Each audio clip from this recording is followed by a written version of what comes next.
We're live on DSTV, channel 421, GoTV 125, and around the world on myjoyonline.com.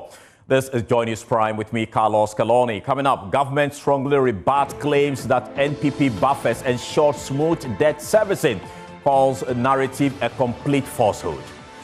We have had some rebuttals from the NPP, whose officials have claimed that we have been able to do that as a government only because they left some buffers. This narrative is untrue.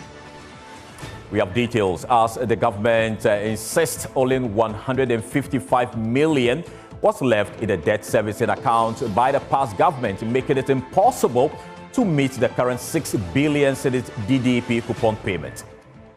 Also, Energy Minister and former board chairman of the Electricity Company of Ghana add their voices to growing calls for an investigation and prosecution of alleged syndicated corruption within the ECG. The controversy centers on the auctioning of goods imported by the company, with concerns that the process was riddled with irregularities and possible misconduct. It will stop. And I mean, it will stop. Whatever it takes to stop that, no matter how unpopular that might be.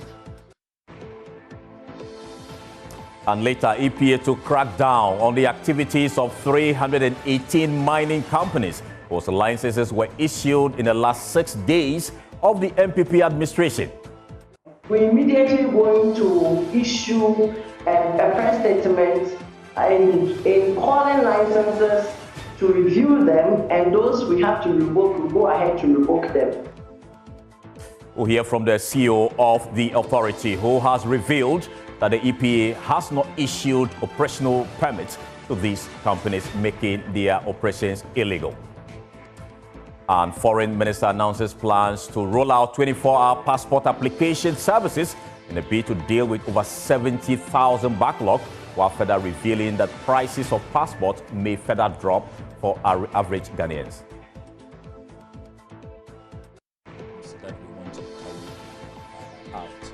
We want the passport administration in our country to become a 24-hour operation.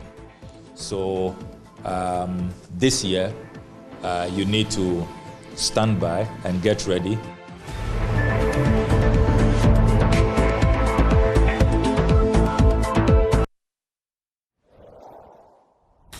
Let's start from the presidency, because Minister of Government Communications, Felix Kwakye Ofosu, has dismissed claims by the previous NPP administration that they established debt buffers to facilitate the fourth DDP coupon payment. Former Finance Minister Mohamed Amin Adam, in a Facebook post, had asserted that the Akufo-Addo government had built reserves in the debt service account to support upcoming debt obligations, including the recently honored fourth coupon payment. However, the minister, in a press conference today, has labeled this claim as false. We have had some rebuttals from the NPP, whose officials have claimed that we have been able to do that as a government only because they left some buffers, and that it is not because of any specific intervention from President Mahama. I wish to place on record that this narrative is untrue. For officials of the former government to be able to say that these payments and honoring of these obligations have been the outcome of work that they did, they need to point specifically where those buffers were located. Because in order to be able to pay the money, you need to find it and lodge it somewhere. Now, Felix also insisted that only 155 million was left in a debt servicing account by the past government, making it impossible to meet the current 6 billion cedis DDP coupon payment.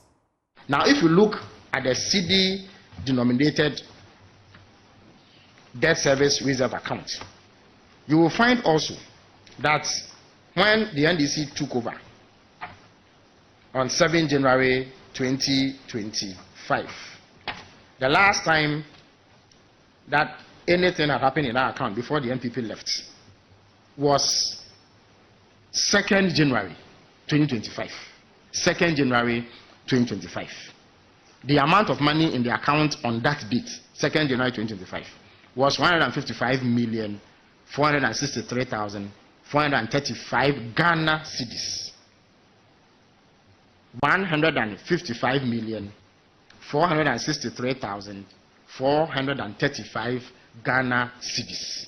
Bear in mind that we are talking about payments in excess of 6 billion Ghana cedis. In addition to that, another 9 billion Ghana cedis is actually sitting in the fund as we speak to pay for maturing coupons in July and August. If you put it together, that is 15 billion Ghana cedis. Yet the balance when the NPP was sleeping was 155 million Ghana cedis. So how could they possibly say that they were the ones who built the buffer? What kind of buffer is this? If you have obligations amounting to 15 billion Ghana cedis, is the buffer you need for that 155 million Ghana cedis? And if you check the statement of account, which I'm willing to show you, you will see movements of monies into the account starting from somewhere around 23rd January 2025 by this government. And that is the reason why we were able to honor the obligations that arose from the domestic debt exchange program. Well, the Minister for Government Communications has also been giving updates on how much was left in the debt service reserve account, and lead data and research analyst here at Joy News, Isaac Kofieje, has the details, and he joins me in the studio. Kofi, first, let's understand what the debt service reserve account or sinking fund actually mean. Well, so this is an account that is actually set up by government for debt servicing obligations. So they put monies there so that when there's time for us to honor our debt servicing, we pick money from that and pay. So okay. It serves as a buffer in terms of debt servicing. Right. But what we understand is that, according to Felix, that before the NPP left office, what was in the CD account was just some 150 million Ghana cedis, making it impossible for this current government to pay 6 billion out of that. Okay. Now, the debt servicing account that we are talking about comes in two folds, just like Felix said. So there's the dollar component and the CD component. Okay. Now, if you look at the update he has given and per the data he has given, the dollar account as of October 22, 2024, we were looking at an account that had a balance of just 64,387 Ghana cedis. Dollars, right? Now, if you look at 31st January 2025, according to Felix, 96.9 million was actually in the dollar side. Okay. That is supposed to be for our payment in terms of the Eurobond, coupons, and what have you, external. Okay. Now, the bone of contention is the side of the account, which is the CD account, which Felix says that, look, by the time you guys left office, it was just 155.4 million Ghana cedis, and we topped up, making it go exceedingly about somewhere, let's say, 15 billion Ghana cedis. We are paying 6 billion out of it, leaving 9.27 billion sitting in the account currently. Right. And the impression being created at the moment is that government is going to revamp the sinking fund, meaning that it's been dormant for a while or it's not really been working. Okay. But per our checks, this is a sinking fund that has money. It's been active since 2023. It's been active for a while. And the checks we have done using data from the finance ministry shows that as of the the first half of 2024, I'm talking about July 2024, there was a transfer of close to 1.1 billion Ghana cedis that was sent into the sinking fund account. Okay.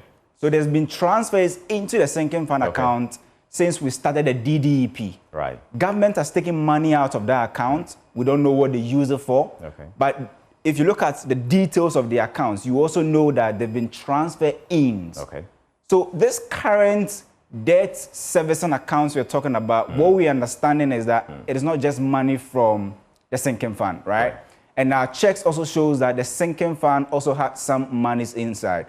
But we also understand that in August 2024, the government made a DDEP coupon payment of, I think, 6 billion Ghana cedis. Right. So the key question is, if you had just about 1.1 billion cedis sitting in that account, and government was supposed to pay over 6 billion cedis, where did they get that amount, right? Yeah. So we have a lot of gaps, a lot of data gaps that both the current government must, provide us details, and the past government in terms of how much they left in that debt account. Right. And especially the document or the bank statement as far as the Ghana debt service account is concerned, what Felix actually read from. We are asking that, we get access to that for us to be able to do some sort of analysis, trying to see if the sinking fund was sort of really empty or the money in there wasn't enough to do the debt servicing. So what we are learning, according to Felix, is that, look, this is not an account that could have paid 6 billion. What was in at the time we took over was just 155 million Ghana cedis. Thank you so much for those details there. We'll move on to, other stories here, and we want to focus our attention on the energy sector, because the Energy Minister, John Jinapor, and the former board chairman of the Electricity Company of Ghana, Alexander Afenyo-Markin, have joined calls for thorough investigations and prosecution of individuals behind what they describe as syndicated corruption at the power company over the auction of goods imported by ECG.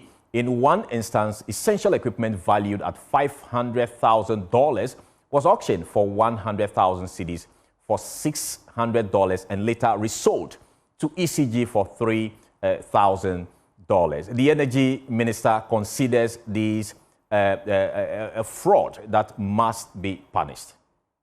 Their warehouse, a lot of the equipment are at the mercy of the weather. I just checked from the port, and the security report I'm getting is that a container that cost about $500,000 is imported. ECG is unable to clear that container. Some way, somehow, somebody is able to buy that container at auction for 100,000 cedis, bring it into the open market, and resell it to ECG as $300,000. It will stop. And it will stop. Whatever it takes to stop that, no matter how unpopular that might be.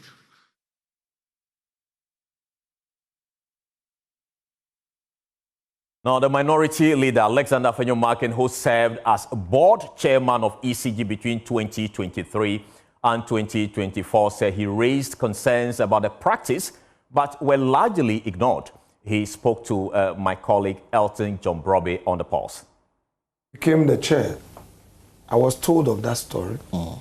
And in fact, I had a problem with ECG having to import for and still pay duty. So one of the things I did as a board chair was to get the board to issue a new directive to the effect that any supplier who imported for ECG had to clear and deliver to our warehouse. That was the first intervention I made. So I stopped that thing upon assumption of office as chair. So are you surprised that... No, I'm not surprised, because I know we had a lot of challenges. We had a lot of containers at the port. So what Jinapor said was right. Indeed, there were a lot of containers at the port that we had not paid for their clearance, their duty. So when I assumed office, as a businessman, I didn't see the sense in it. You get a contract, you only drop the bill of lading and start pursuing your money, and then sometimes you are even paying the supplier and the goods have not been cleared. And it's true, people take advantage of the system where they go, the customs guys will auction, and when they auction, they go and buy it. And then somebody may have an order, and then they sell the same thing back to ECG. It doesn't make sense. Absolutely. It's one of somebody must be held responsible it's for one it. of the things that, we have to look at. So I'm happy the minister is taking a step. On this issue at the Electricity Company of Ghana, because the Public Utility Workers Union is fiercely rejecting the government's plan to introduce private sector participation in the Electricity Company of Ghana. I'm talking about the ECG, arguing that privatization will not solve the deep-rooted challenges facing the power distributor. Instead, the union is calling for bold structural reforms to improve efficiency, enhance financial management, and strengthen regulatory oversight while keeping ECG under full public control. In a statement cited by Joy News, PUWU warns that privatization could lead to job losses, higher tariffs, and the loss of national control over a critical utility, urging the government to rethink its approach. Now, let's bring in the General Secretary of PUWU, Timothy Nyami. He joins on phone to discuss this and other issues. Grateful for your time here, Mr. Nyami. Let's start with the auction of goods by the ECG. How concerned is the union about this, and what do you suggest, in terms of solving that particular problem? Thank you very much, and good evening to your viewers. The issue of auctioning things from the port and ECG buying them again just came to my attention on Sunday when the Honorable Minister made a radio interview, a television interview, and it has never come to our attention. Really? If it is true, it has never come to our attention. But we are aware of several containers of goods at the port. That's why we are aware, and we have met management on several times to fashion a way of clearing those goods. But for they be auctioned to some individuals, the union was unaware, and if it is true, it calls for concern. So that's all I can say on that. But you are supposed to be working with these equipment, and you imported them. And so you should know they are stayed at the ports. So it's shocking that you're saying that this never came to your attention. We know the items are locked at the port, but we are not aware that these items have been sold out or auctioned out. We are not aware. But these items that are locked at the port, the union have met with management on several ways to find solutions to how it could quickly be cleared. And also, you heard the minority leader, Honorable Appenyamaki, stating the case of his directive to fashion a new mode of procurement of goods. It was the suggestion made by the union to management that procurement should be done to the doorstep of the customer, so that under no circumstance should items be brought to the port and left at the port. So we left at the port. They should be clear to the warehouses of the ECG before payment can be made. Those are the arrangements that we are also agreed with management going forward. But we're also concerned about the huge containers of items and clear items at Tema Port. Right. So could this not be a reason why government thinks that there's no efficiency and so the need for privatization? So my brother, you know who are the people who procure? Things of such huge nature are procured by what? Going through a PPA process. And who can procure? Is it the workers? It's the management that the government put in place. Of course, most of the procurement are also done by politically exposed people. So once they know that these items will be procured, it is at the doorstep of what? The political appointees who make all this cheap procurement. So it will surprise you if it were to be any member of staff who procure these items, let's say a procurement department who procure these items genuinely, and they have been held at the port. Held should have known by now. You can just see that it is a high-level procurement agents or people who procure these items are connected. So these are some of the things that we are ready to look. There should be an overhaul where government should actually put in place proper internal control mechanism and free the hands or give the managing director a proper direction on the management of the Mr. Nyami, I strongly believe the point has been made on that particular issue. We are grateful for your time. Now, moving on, the recent power outages in Kumasi have become a cause of worry to residents in that community. What began a few weeks ago as minutes of darkness has progressed to long hours of power cuts, leaving consumers unhappy and struggling to adapt. Iraba Akwe hit the city center to gauge the mood of power consumers, and this is her report. Parts of Kumasi have been plunged into darkness for the past few weeks, with some areas not having light at all for up to 24 hours. Despite this, the ECG in Kumasi says there is no power outages and that there is no doomso. They are only facing challenges with their system. Right now, we are on the street to engage with people. Let's hear what they have to say. They need to consider much, because if they come, people may say we are experiencing doomso. And I don't want to say it's back. I don't want to say, because during the government, the Argon government, I didn't hear Kumasi people talking much about the light going off and on. So I don't want to start criticizing the new government that doomso is back. So let's wait a bit and see. Maybe during the 6th month on his office, we may be able to pass positive judgment on whether doomso is back or not. Me hokra de me kofi am din kan frɛ sɛ yɛdum light ana sɛ ɛwɔ esi so. Whenever I'm about to go home, I have to call and find out whether there is light, and there is usually no light. We are really suffering, especially in the Ashanti region. We plead for something to be done about it.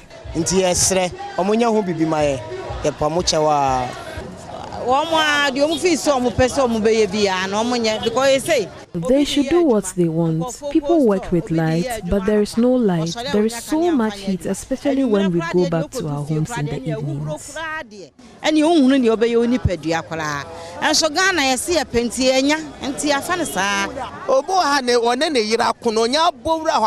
Some of them fight with their wives, go to work and turn the lights off. They do whatever they want because they don't face any consequences.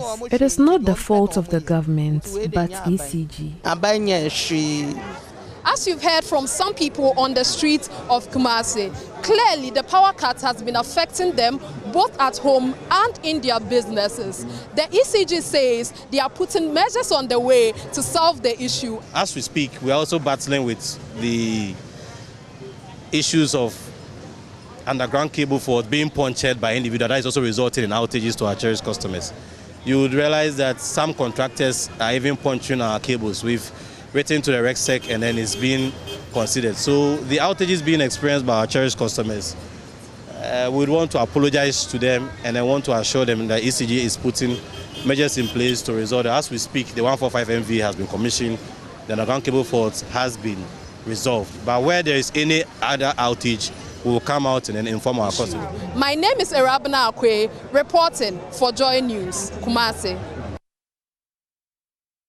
Away from the power sector, the Ministry of Foreign Affairs is set to commence a 24-hour service as part of measures to improve service delivery.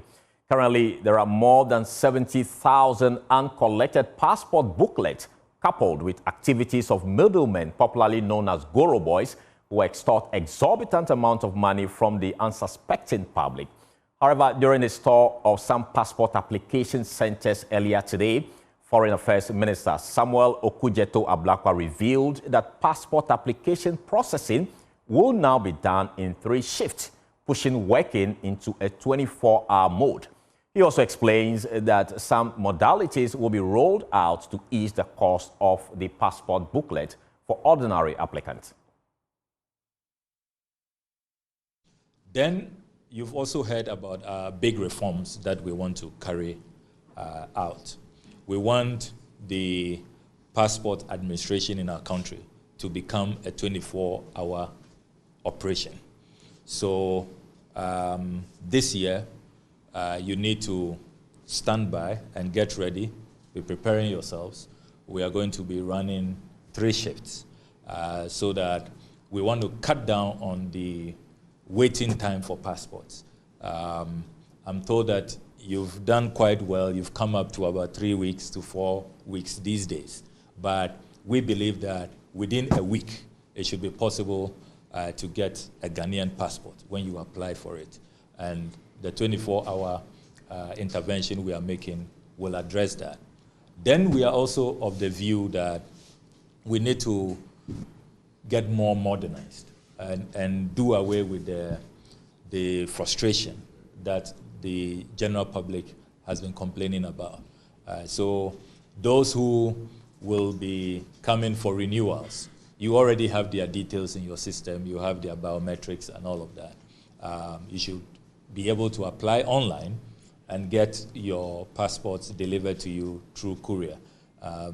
All of this, stress in trying to access a passport application center and then coming back for your passports in a modern era, 21st century, we cannot still be doing that.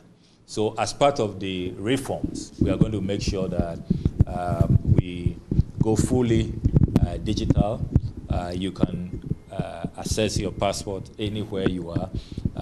And then it is only those who, if the passport administrators determine that there's a need for some fiscal assessment, some interview to be sure that you are truly a Ghanaian and you qualify, or there's some query that has been raised and they want to assess that. Because remember that this is also a security matter, and we must make sure that our passports do not get into the wrong hands. Then it is those people who may have to have some physical contact. But even then, once you have satisfied yourself that these are Ghanaians who merit a Ghanaian passport, then it should be possible to have the passports delivered to them.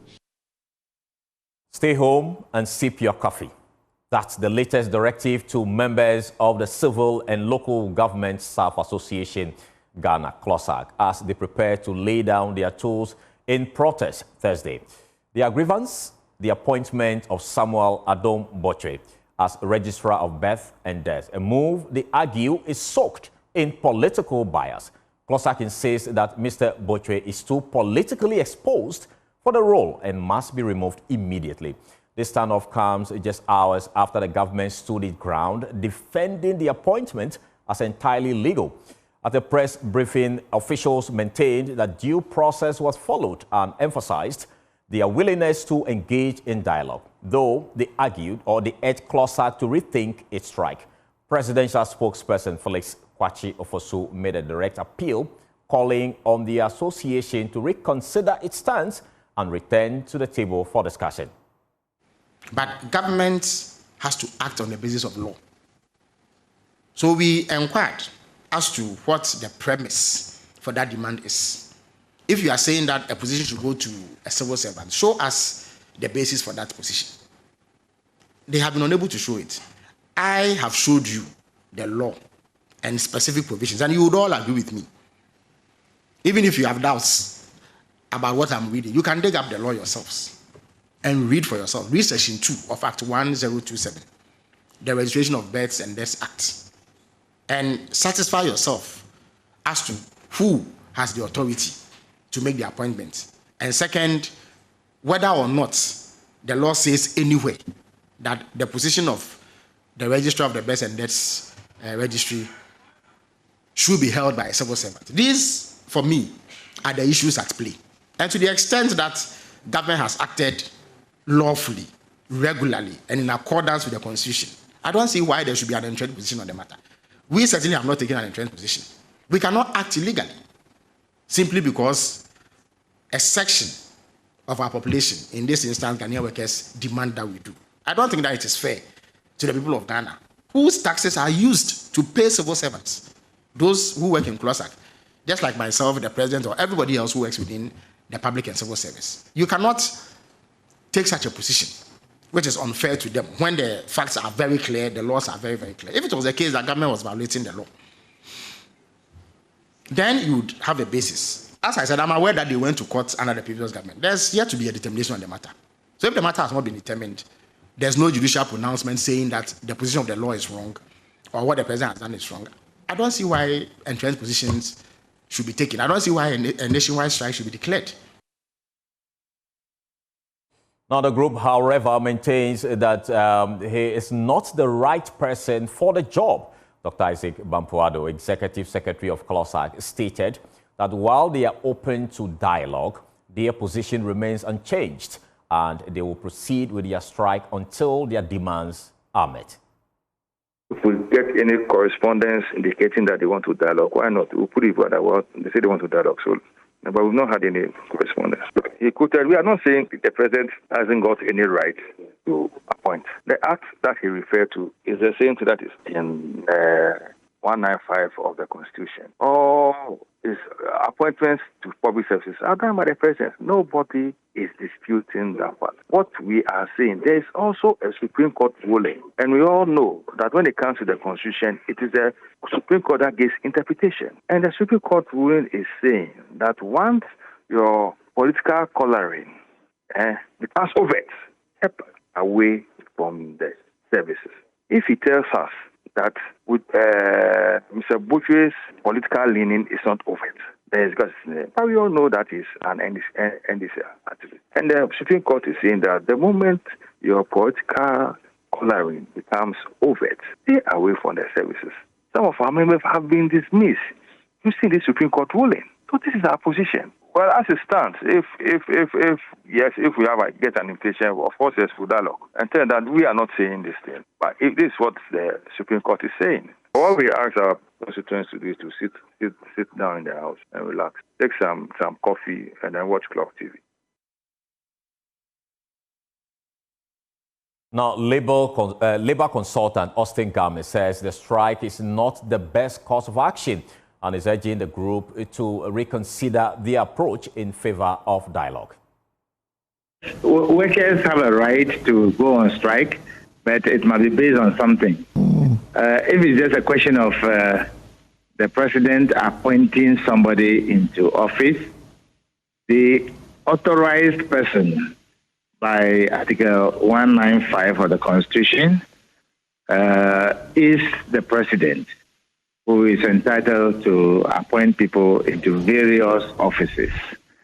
Under the Labour Law, Section 8A of the Labour Act 651, as an employer representing the state, they are the only authorized bodies to appoint people to various offices. The approach is what should be a source of problem for even themselves. That the way to go about this is not about going on strike. It's about engagement. It's about dialogue. So I don't know who is advising that they should go on strike to have their matter resolved. So they have to reconsider the concerns that they have. You're still watching the Joy News Prime here with me, Carlos Caloni. We'll take a short break. We'll return shortly. Please stay.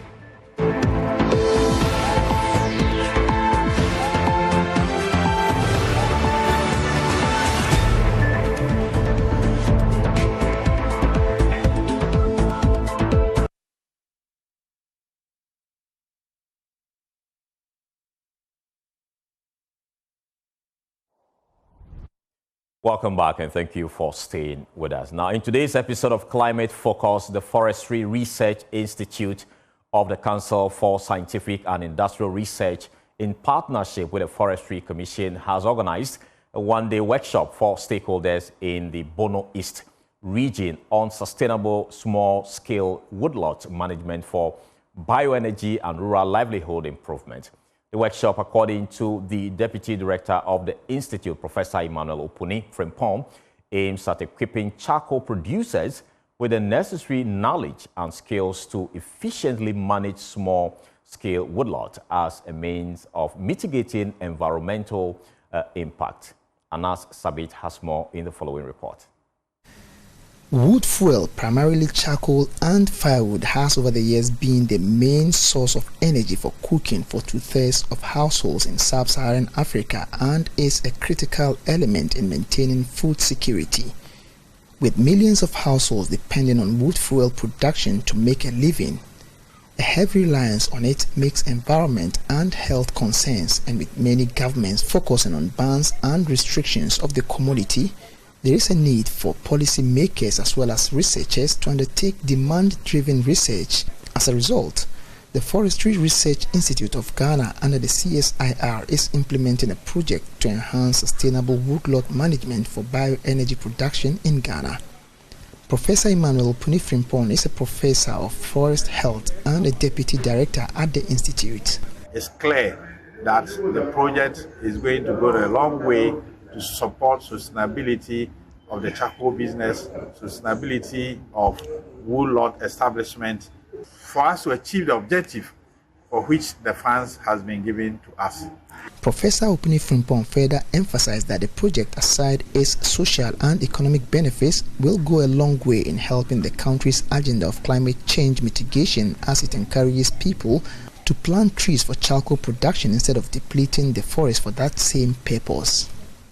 If people accept this principle of rather planting trees to burn charcoal instead of going into the forest reserves and the already forest cover to deplete it more, then it's going to help Ghana's agenda of contributing to climate change mitigation and reducing stress that climate change is putting on the total environment. Some of the participants underscored the relevance of the engagement and called for more engagements to help minimize the indiscriminate felling of trees for charcoal production. Again, from this project, we need to be conscious of planting trees and protecting them. It should be a collaboration project, like between government and I know the government alone cannot take it up. So NGOs should help, whilst the government also holds another part. Anna Sabit, Joy News. Climate Focus is brought to you by Joy News in partnership with Youth Bridge Foundation, Bridging Gaps for Positive Youth Development, and the Climate Development Knowledge Network. Let's now shift our attention to Galamsey, because the Environmental Protection Authority, EPA, is set to crack down on 318 mining companies whose licenses were issued in the last 6 days of the Akufo-Addo-led administration. The EPA says that none of these companies have been granted operational permits, making any mining activity they undertake illegal. Now, the Minerals Commission's latest data shows a sharp surge in approvals before the transition of power, with 318 out of 328 mining licenses in 2025 issued between January 1 and January 6, just before President John Dramani Mahama took office.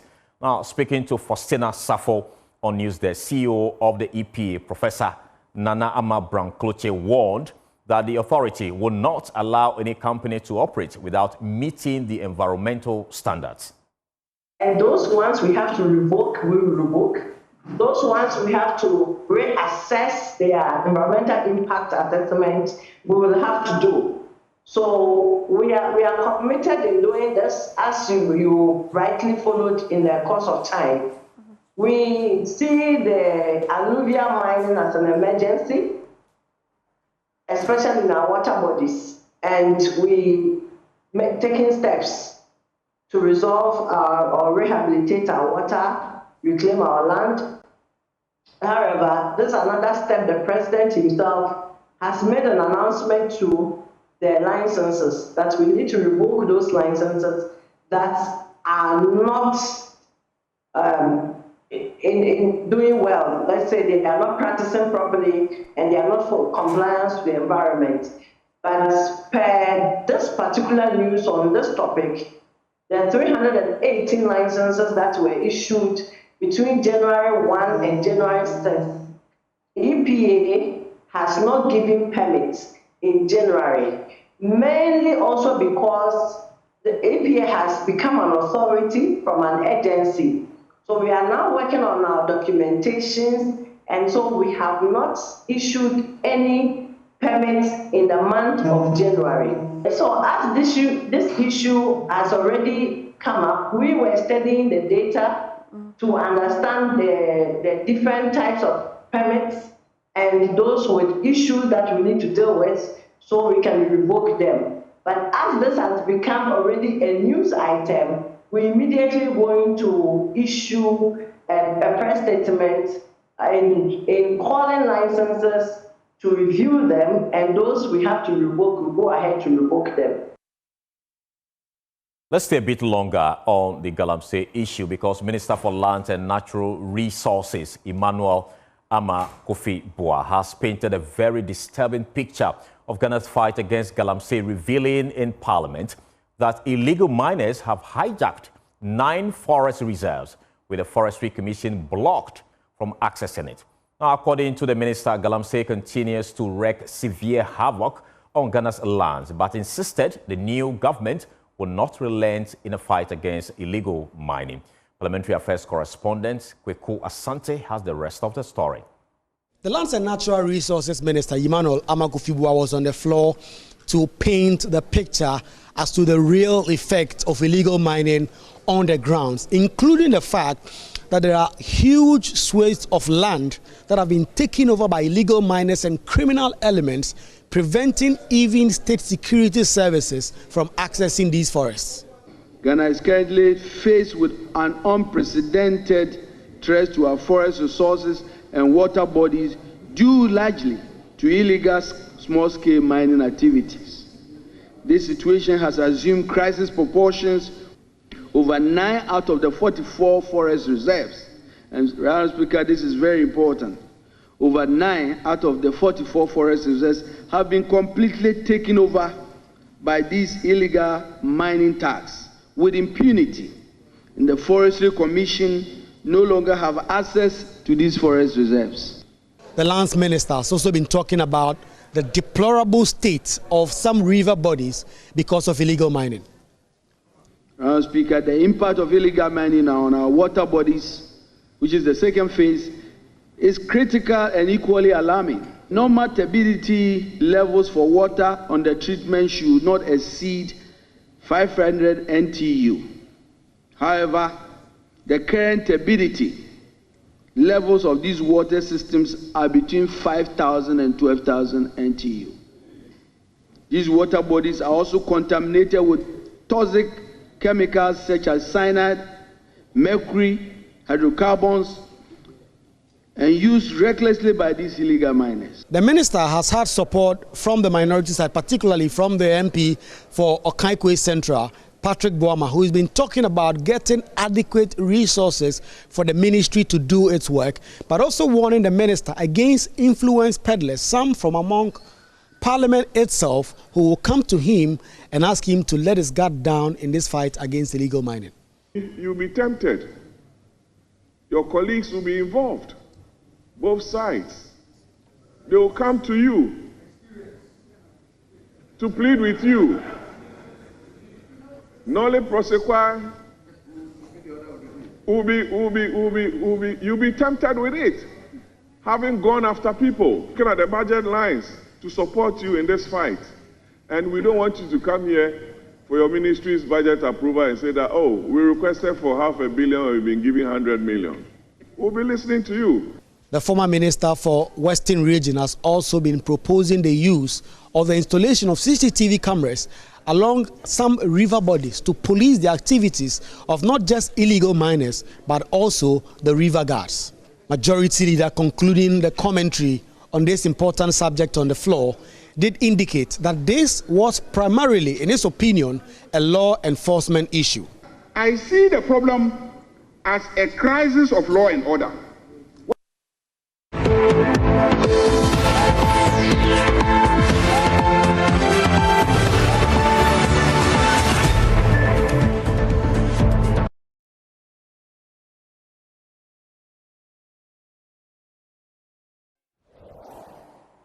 Well, once you hear that jingle, you know what time it is. It's showbiz time. And Becky is in the house.